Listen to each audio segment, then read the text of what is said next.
I like you to, when Professor Murphy spoke, he talked about the fortunate patients, right? So is there a selection process as to those who would benefit from this program? Because I understand that it's free. The treatment is free. Is it free?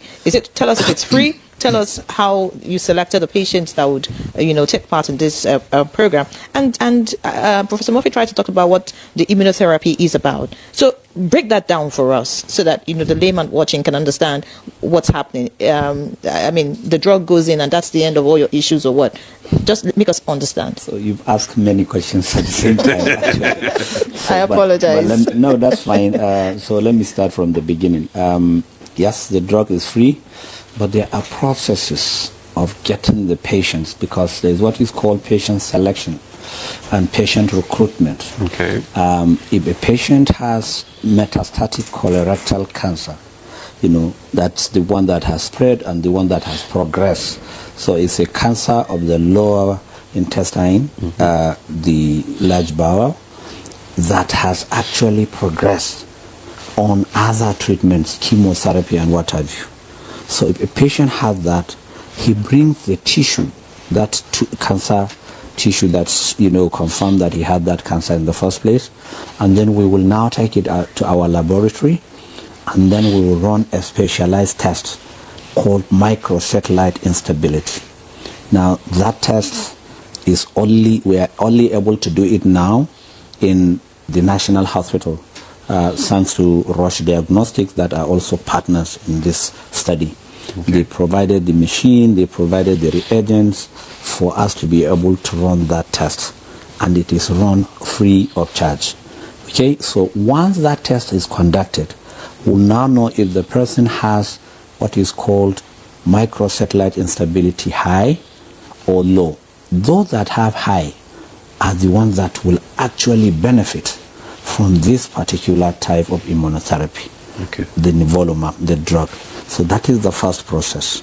So once that is confirmed, we now invite the patient to our department and we run a lot of investigations to know that he does not have maybe a very active hepatitis, he doesn't have active tuberculosis, he doesn't have, very fulminant HIV that is not responding to treatment.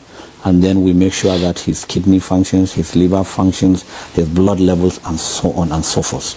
So we run a lot of investigations to know that he is fit to receive this drug. And that takes me to the next question you've asked. What is immunotherapy basically? Or what are checkpoint inhibitors? So immunotherapy are drugs that usually use your immune system. So when you get these injections, they tickle your immune system, and it is that your immune system that will fight the cancer cells and kill them. So it's your immunity now. So it's like a booster? Yes, something like that. Okay. So it makes your immune system to recognize those particular cancer cells, and that is why there are so many immunotherapies. And when that happens, the immune system can actually be tickled in such a way that it can cause so many adverse reactions. And those are the ones that Dan Hamidu actually enumerated. You can have reactions to your liver or to your skin, your thyroid, your eyes, basically everywhere. And that is why we're doing this demonstration study, to see how many patients will actually develop those side effects and how do we manage them.